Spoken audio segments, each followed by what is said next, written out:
Hello viewers, welcomes to your channel Student Care Pharma. तो आज चले आए एक नए टॉपिक के साथ जो आता है B Pharm 8 sem cosmetic science unit 2 का एक इंपॉर्टेंट क्वेश्चन जो semester end internal both exam में बहुत इंपॉर्टेंट है। तो चले शुरू करते हैं।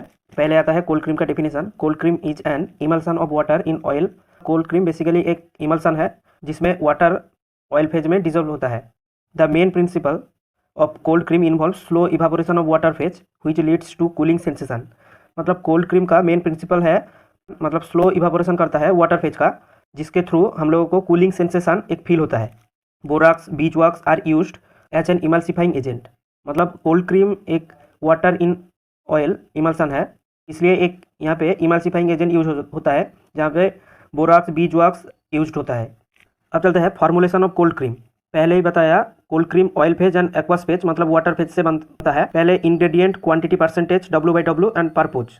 तो ऑयल फेज में mineral oil 45% and bees wax 16% use होता है। Mineral oil used as an solvent and emollient. मतलब mineral oil solvent and emollient के हिसाब से यूज होता है। Bees wax thickening agent and emulsifier. मतलब bees wax thickening agent and emulsifier हिसाब से यूज होता है। एंड एक्वास फेज मतलब वाटर फेज में यूज होता है borax water preservative and perfume. Borax 1% use होता है emulsifier and provide whiteness and water 100% use होता है preservative QS and perfume QS। Perfume use होता है फ्रेगनेंस के हिसाब से एंड प्रिजर्वेटिव एंटीमाइक्रोबियल होता है। अब चलते हैं method of preparation.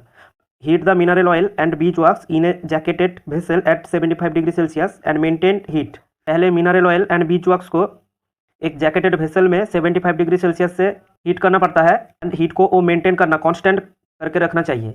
In another container dissolve borax and preservative in water and heat to 75 degree Celsius. Another container में बोराक्स और प्रिजर्वेटिव वाटर ये सब मिक्स करके 75 डिग्री सेल्सियस से टेम्परेचर देना पड़ेगा, जिसको हम एक्वास फेज हिसाब से जानते हैं। नेक्स्ट स्टेप है slowly add this aqueous phase two the mineral oil बीज वॉक्स हीटेड ऑयली फेज। मतलब ऑयल फेज यहाँ पे मिनरल ऑयल एंड बोराक्स ये ऑयल फेज के हिसाब से जाने जाते हैं, जहाँ पे एक्वास फेज स्लोली ऐड करना पड़ता है। एंड आखिरी फाइनल स्टेज है cool to 35 degree Celsius and add perfume. Water phase and oil phase mix करने के बाद टेम्परेचर रिड्यूस करना पड़ता है अप टू 35 डिग्री सेल्सियस तक एंड परफ्यूम ऐड करना पड़ता है। उसके बाद हमारा कोल्ड क्रीम फाइनली प्रिपेयर हो गया है।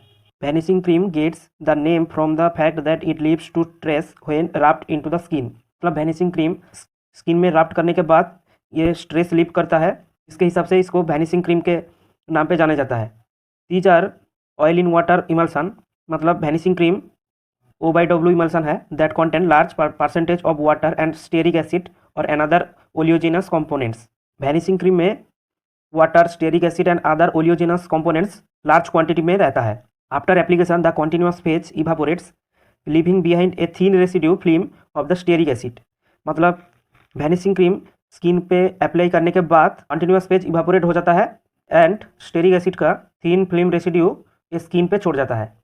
अब आता है फॉर्मुलेशन ऑफ वैनिशिंग क्रीम, जहाँ पे एक oil phase and aqueous phase है। ऑयल फेज में स्टेरिक एसिड ट्रिपल प्रेस्ड ये 15% रहता है। सीटाइल अल्कोहल 0.5% रहता है जो emollient water absorptive and emulsifying agent के हिसाब से काम करता है। नेक्स्ट आइसोप्रोपाइल मेरिस्टेट 3% रहता है जो नॉन ग्रीजी इमोलिएंट है। एंड एक्वास फेज में आता है सोडियम हाइड्रोक्साइड 0.18% एल्काली है। पोटासियम हाइड्रोक्साइड 0.5% ये भी एक एल्काली मटेरियल है।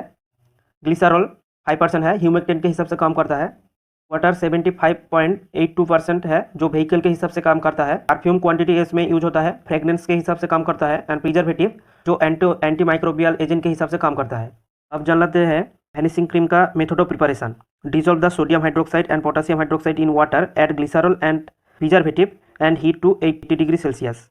वाटर में sodium hydroxide and potassium hydroxide अच्छे से डिजोल्व होने के बाद ग्लिसरॉल ऐड करना होता है एंड प्रिजर्वेटिव भी ऐड करना होता है एंड को 80 डिग्री सेल्सियस से हीट देना होता है। In another vessel melt the stearic acid cetyl alcohol and isopropyl myristate and heat to 75 degree Celsius.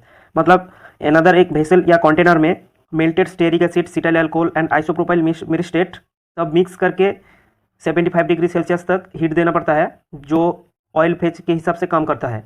Add the alkali solution to the melted oily phase with good agitation. मतलब पहले जो alkali solution है वो melted oily phase में add करना पड़ता है proper agitation में। When the mixture has cooled to about 45 degree Celsius add the perfume and continue slow mixing until cool. मतलब oil phase and water phase mixing के बाद तो मिक्सचर को पहले टेम्परेचर रिड्यूस करना पड़ता है अप टू 45 डिग्री सेल्सियस तक एंड स्लोली परफ्यूम ऐड करना पड़ता है अंटिल कूल, ठंडा होने के तक। Next cover and let it stand overnight, मतलब कवर करके एक रात तक ये छोड़ देना चाहिए। Remix briefly next day before packaging, मतलब उसके बाद पैकेजिंग करके तैयार हो जाता है। आई होप आप लोगों को अच्छे से समझ में आया। अच्छा लगा तो like comment share and subscribe कर देना। Thank you.